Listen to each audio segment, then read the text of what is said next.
बहुत बढ़िया कहेंगे। इसके लिए आप सभी लोगों का बहुत बहुत साधुवाद धन्यवाद करते हैं कि आप लोग ज़मीनी कार्यकर्ताओं को लेकर के ज़मीनी लोगों से मिलते जुलते हैं। आपकी जो खबर चलाई जाती है वास्तव में सराहनीय योग्य है। इसके लिए आप सभी लोगों का बहुत बहुत धन्यवाद।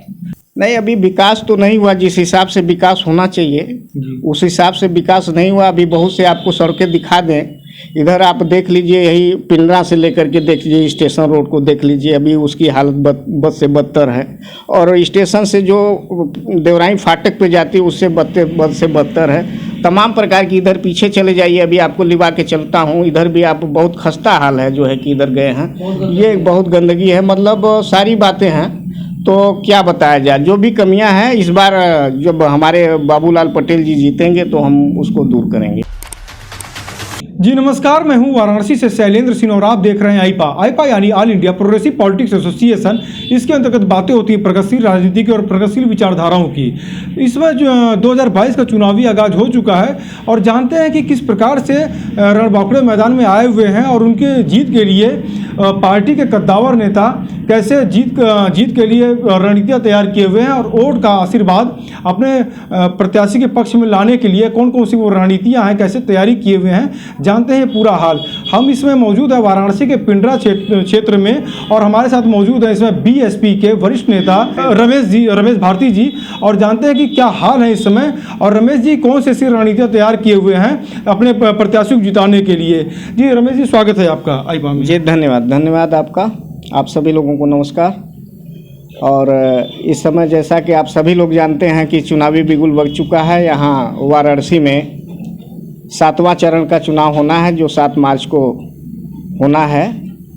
तो इसके लिए बहुजन समाज पार्टी की तरफ से मैं रमेश भारती, पूर्व अध्यक्ष विधानसभा पिंडरा वाराणसी हूँ और हम लोगों की तैयारी एकदम बहुत बढ़िया चल रही है, सर्व समाज में चल रही है। सारे लोगों का, हमारे प्रत्याशी माननीय बाबूलाल पटेल जी को बहुजन समाज पार्टी के प्रत्याशी हैं, भावी विधायक जी हैं, उनको सारे समाज से सर्वजन हिताय सर्वजन सुखाय पर आधारित बहुजन समाज पार्टी हमारी चुनाव लड़ती है और सबका स्नेह प्यार दुलार आशीर्वाद मिल रहा है।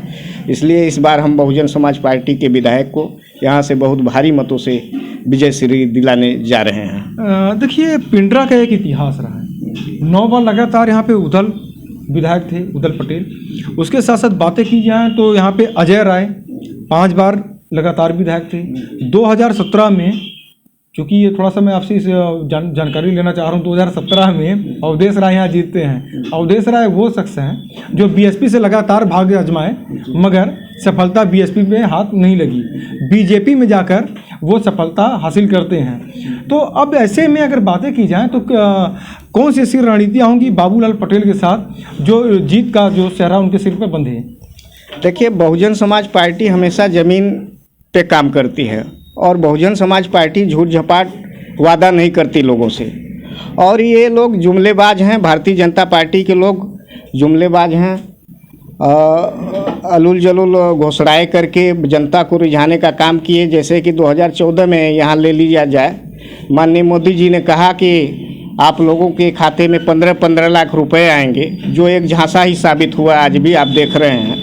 और 2 करोड़ नौकरी देने की जो बात उन्होंने कहा था, आज 2 लाख का भी आप जोड़ेंगे तो वो भी नहीं आएगा औसत जो है। तो ये सब झांसे में था। जनता भाई उस बार झांसे में आ गई कि भाई चलिए 15 लाख अगर एक वोटर के खाते में आएगा तो चलिए हमारे घर में 5 वोट है, कम से कम वैसे ही हम करोड़पति बन जाएंगे, कम से कम लगभग पहुंच जाएंगे। 5 वोट है तो 15-75 लाख हो जाएंगे। इस झांसे में यहाँ की जनता आ गई। वो तो बीत गया, दौर कुछ और था। 2019 में भी तो रिपीट कर गए। हाँ, 2019 में कर गए झांसा दे करके।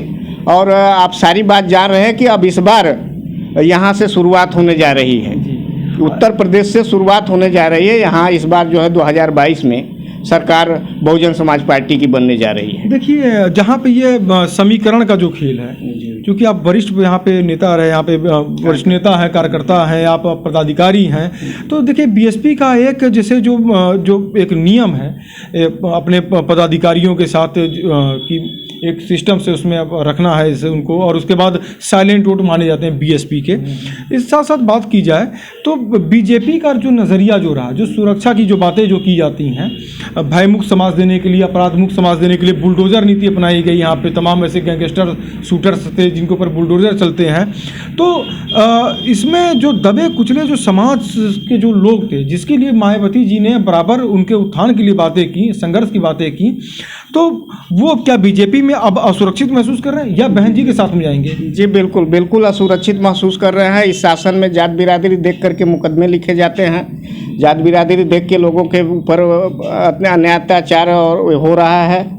इससे लोग आजीज आ गए हैं। और बहन जी का जो 7 से 2012 तक का शासन था, जो लॉ एंड ऑर्डर था, उनको जनता आज याद कर रही है कि बहन जी जैसा शासन किसी मुख्यमंत्री काल में नहीं था। इसलिए इस बार बहन जी को लोग याद कर रहे हैं। बहन जी को याद करके इस बार 5वीं बार बहन जी को सरकार बनने जा रही है उत्तर प्रदेश में। अच्छा देखिए, दावे तो बहुत से हैं यहाँ पे, पर पिंडरा की अगर हम बातें करेंगे, पिंडरा में जो दावे हैं अवधेश राय जी के, और अवधेश राय जी का दावा है कि यहाँ पे बहुत से विकास कार्य हुए। किस नज़रिए से देखते हैं आप यहाँ पे विकास कार्य को? नहीं, अभी विकास तो नहीं हुआ। जिस हिसाब से विकास होना चाहिए उस हिसाब से विकास नहीं हुआ। अभी बहुत से आपको सड़कें दिखा दें, इधर आप देख लीजिए, यही पिंडरा से लेकर के देख लीजिए, स्टेशन रोड को देख बदलीजिए, अभी उसकी हालत बद से बदतर है। और स्टेशन से जो देवराई फाटक पे जाती है उससे बद से बदतर है।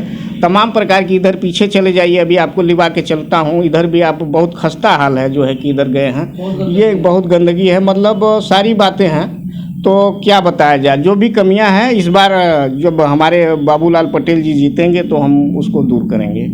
बीएसपी पिंडरा सीट पे अक्सर देखा गया है कि सेकंड फाइटर रहे यहाँ पे। अवधेश राय भी जब भाग आजमाते थे बीएसपी से सेकंड फाइटर रह जाते थे। बाबूलाल जी भी अगर बातें की जाएं, जो आपकी बार फिर रिपीट टिकट मिलता है, सेकंड फाइटर थे 2017 में। तो ये जो समीकरण अब 2022 वाला जो है, क्या इसमें कुछ कामयाबी हाथ लगेगी या सेकंड फाइटर का फिर ये दौर चलता रहेगा? नहीं सर, इस बार जो है कि जनता दोनों पूर्व विधायकों से उब चुकी है, दोनों को झांसे से उब चुकी है, इनके छलावे से झूम चुकी है। मतलब इस बार जो है कि जो सरकार में जो इस समय महंगाई बेरोजगारी चरम सीमा पे है। आज गैस सिलेंडर का दाम देख लीजिए, आज कितने कोई घरों में जो है कि आज गैस सिलेंडर कोने में पड़े हुए हैं, आज भरा नहीं जा रहा है उसका पैसे के अभाव में। सरसों का तेल देख लीजिए 200 के पार हो गया। तमाम प्रकार की बातें हैं। जो गरीब जनता है वो आज एकदम बदहाल है, एकदम परेशान है।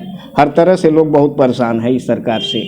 और जो आज किसान परेशान है, जो सार चढ़ जा रहे हैं उनके फसल, उससे तो काफ़ी लोग परेशान हैं। गरीबों की देखिए आपने बात की है, बीएसपी गरीबों की बातें करती है, उनके न्याय की बातें करती है बीएसपी।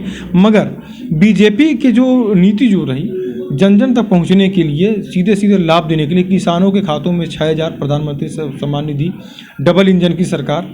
इसके साथ साथ बातें की जाएँ उज्ज्वला, सौभाग्य जैसे जो योजनाएं जो थी, अब मुफ्त के राशन जो चल रहे हैं इस समय, इसके साथ साथ आवास की योजनाएं हैं, शौचालय की योजनाएं घर घर जो थी वहाँ पे।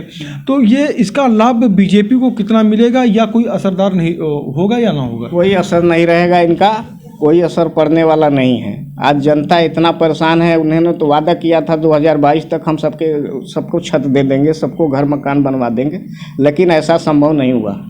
आप देख रहे हैं, किसी गांव में जाएंगे, किसी बस्ती में जाएंगे, जो गरीब हैं आज भी बदहाल हैं, आज भी उनके सिर पे छत नहीं है। हाँ, बहुत परेशान है जनता जी। देखिए अभी एक अंतिम सवाल आपसे और हमारा है, पिंडरा को लेकर ही है। पिंडरा में जिस तरीके से डबल इंजन की सरकार, चूंकि पिंडरा विधानसभा एक वो विधानसभा है जो बनारस की 8 विधानसभाओं में से ये एक ऐसा विधानसभा है जो जौनपुर की मछली शहर लोकसभा से लगता है ये। तो इसमें डबल इंजन की सरकार की अगर बातें की जाए तो डबल इंजन की मतलब की तात्पर्य है कि सांसद भी बीजेपी से हैं और यहाँ पे मौजूदा जो है अवधेश राय भी बीजेपी से हैं। तो ये कितना असर रहेगा बीजेपी के पक्ष में, कितना असर डालेगा? और कितना अजय राय जो है, अजय राय भी लगातार 5 बार विधायक रहे, लड़की हूँ लड़ सकती हूँ जैसे स्लोगन जो है यहाँ पे इनके जो नारे हैं प्रियंका जी के, ये कितने असर डालेंगे बीएसपी को कितना प्रभावित करेंगे? और बीएसपी क्या रणनीति है इनकी? बीएसपी को कोई प्रभावित नहीं कर पाएगा। पहली बात तो जो डबल इंजन की सरकार है, इस बार 2022 में पहला इंजन फेल होने जा रहा है, आप देख लीजिए। उसके बाद 2024 में अपने आप जो है कि दूसरा का इंजन भी फेल हो जाएगा जी। इसलिए यहाँ अब उनका कोई उनके झांसे में कोई आने वाली जनता यहाँ नहीं है। और इस बार बहुजन समाज पार्टी के प्रत्याशी मेरे भावी विधायक बाबूलाल पटेल जी काफ़ी वोटों से विजयी होने जा रहे हैं। अच्छा, एक अंतिम सवाल हम और आपसे लेंगे। लॉ एंड ऑर्डर की जो बातें की जाए, बीएसपी की जो लॉ एंड ऑर्डर की जो बात जो रही यहाँ पे कि लॉ एंड ऑर्डर काफ़ी मेंटेन रखा जाता था, ऐसा कहना है, बीएसपी का दावा रहा है। बीजेपी के लॉ एंड ऑर्डर में और बीएसपी के लॉ एंड ऑर्डर में आप कितना अंतर देखते हैं? बहुत जनता महसूस करती है उस लॉ एंड ऑर्डर को कि मतलब वो अधिकारी 10 बजे तक अपने ऑफिस कार्यालय में बैठ जाते थे, 10 से 2 बजे तक। लेकिन इस सरकार में ये सब चीज़ें केवल कागज़ पे हैं और ज़मीनी हकीकत कुछ अलग है। और बहुजन समाज पार्टी को लोग याद कर रहे हैं, उसकी कानून व्यवस्था को लोग याद कर रहे हैं कि बहन जी का कोई कानून व्यवस्था था, लॉ एंड ऑर्डर था। हाँ, लोग गुंडे माफिया जो भी थे एकदम या तो जेल में थे या तो प्रदेश के बाहर थे। जी अच्छा, बहुत सुकून महसूस कर रहे थे यहाँ की जनता, लेकिन अब उससे ऊब चुकी है। फिर मतलब बहन जी की 5वीं बार सरकार बनाना चाहती है जनता। आईपा चैनल की मुहिम है, उत्तर प्रदेश, उत्तराखंड, पंजाब समेत जो है हम लोग कई जगह पहुंचते हैं और इसके साथ साथ वरिष्ठ नेताओं से बातें करते, पदाधिकारियों से बात करते हैं, जनप्रतिनिधियों से बात होती है और वरिष्ठ अधिवक्ताओं से बातें होती है, वरिष्ठ पत्रकारों से बातें होती हैं, चर्चाएं करते हैं। तो हमारी इस मुहिम को आप क्या कहेंगे? आईपा चैनल की मुहिम को क्या कहेंगे आप? बहुत बढ़िया कहेंगे। इसके लिए आप सभी लोगों का बहुत बहुत साधुवाद, धन्यवाद करते हैं कि आप लोग ज़मीनी कार्यकर्ताओं को लेकर के ज़मीनी लोगों से मिलते जुलते हैं। आपकी जो खबर चलाई जाती है वास्तव में सराहनीय योग्य है। इसके लिए आप सभी लोगों का बहुत बहुत धन्यवाद। तो देखिए, आप तो हमारे साथ बीएसपी से वरिष्ठ नेता, जिनका कहना था कि निश्चित ही पिंडरा में बीएसपी के प्रत्याशी को जीत हासिल होगी और आगामी विधानसभा की जो बातें जो की जा रही हैं, जो 2022 की जो बातें की जा रही हैं, जीत का सेहरा बनने के बाद विधानसभा में पहुंचकर अपने क्षेत्र की जनता की आवाज़ को उठाएंगे। वाराणसी से शैलेंद्र सिंह, आईपा।